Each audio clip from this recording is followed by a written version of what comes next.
I was traveling through Asia, went to Taiwan, went to this mountain called Alishan, and at the top of it is a small village, and there was a hotel managed by a young Taiwanese woman who spoke English. And I stayed in the hotel at night and moved on. I remember the hotel clearly because her whole family was there, and they were shooting fireworks at each other because it was near Chinese New Year, but that was it. I traveled on. 2 years later, I'm in Bangkok. I go into a travel agent to book a flight on a discount airline to Hong Kong. There's a Taiwanese woman there to book a flight also on the same flight, and we get talking, and after a while we realize, hold it, you're the woman from Alishan whose hotel I stayed at. And she said, yes, I am.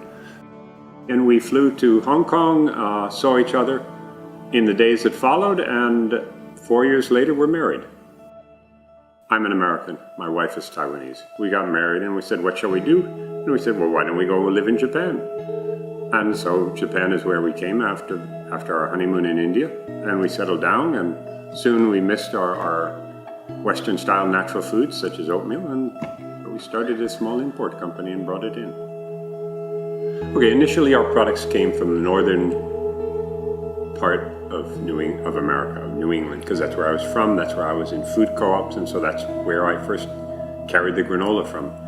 Now though, we have a massive amount coming from California, but we also bring in products from Australia, Sri Lanka, Thailand, India, Tunisia, and all across Europe, from Poland to England to southern Italy to Sweden.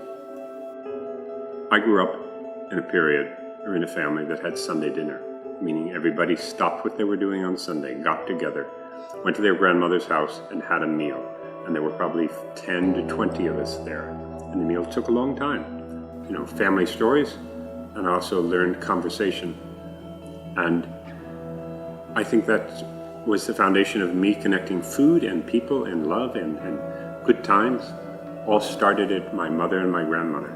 And my mother and grandmother were both amazing cooks. They loved to bake. My grandmother baked a cake a day, I am told by my mother. A cake a day. She said all the kids would come over from the neighborhood, they'd eat cake, and then they'd go out and play. Alishan for me is being involved with a group of people, providing something to other people that they can have fun with.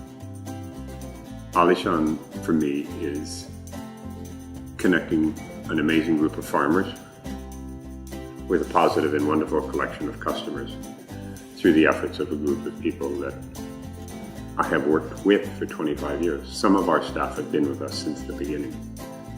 I'm from New England, eastern United States. I grew up surrounded by barns. Barns that were active and still involved in agriculture, and barns that had been converted into people's homes. And Faye and I had been doing the business for about 10 years, and we said, you know what, we got all this food, and it came from farmers that have barns. Why don't we get a barn and put it in, and then it'll be like where it's supposed to be. And we both wanted to build our own house, and building a wooden house is something I know how to do. And so we imported all of the materials from Canada, the US, or Australia, and with the help of a lot of friends who are professional carpenters and know more than I do, we assembled this building. I don't think it's as common in Japan. And so we coupled a physically very pleasant place with a new take on food. I think half of the people don't even realize we're a vegetarian cafe. They just hear, oh, it's a cafe, it's nice, they got good food, and people come through and have the meal, and many are oblivious to that, which is fine. We started, the menu evolved into a way to show people how the ingredients in our shop can be used. Because there are many things. People look at textured soy protein. What is that? Well, it's soybeans that are extruded in it. Little crinkly things, and we make a donburi that's flavored. It kind of looks like meat. The cafe is there for us to highlight our ingredients. I would say the favorite, most popular dish is our veggie burger.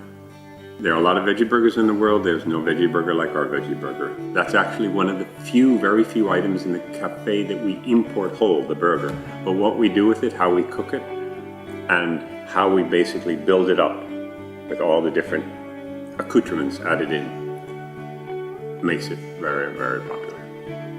Our curry, though, also has a deep following, and I go back and forth as to which one I have. That's in the savory, and in the sweet, our apple fig pie is the most popular item on the menu. And we may add in special seasonal sweets, but we never take away our core. There are a massive range of beverages, but I guess that makes sense in a cafe. But we try to structure the cafe that you can come here for a meal or you can just come here for a drink. And in between, there will always be pastries. I think the optimal way to come to Alishan, the reason you should come to Alishan, is that you have the opportunity of before or after you have a nice meal to take a walk in the woods, to commune with nature, to breathe fresh air, to have your meal in an open space, a deck that is tied in with the water and nature around it. So I think it's a nice place to have a meal. I think in the end, what you eat is a personal decision.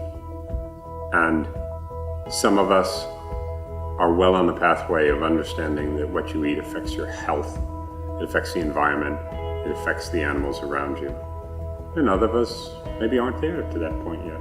And so I just accept that some people are vegetarians, some people are meat eaters. And I've met a lot of rabid foodies that have strong opinions. And I think it's important to remember that food is just that, food. And all food can nourish the body, some better than others. Food is just food.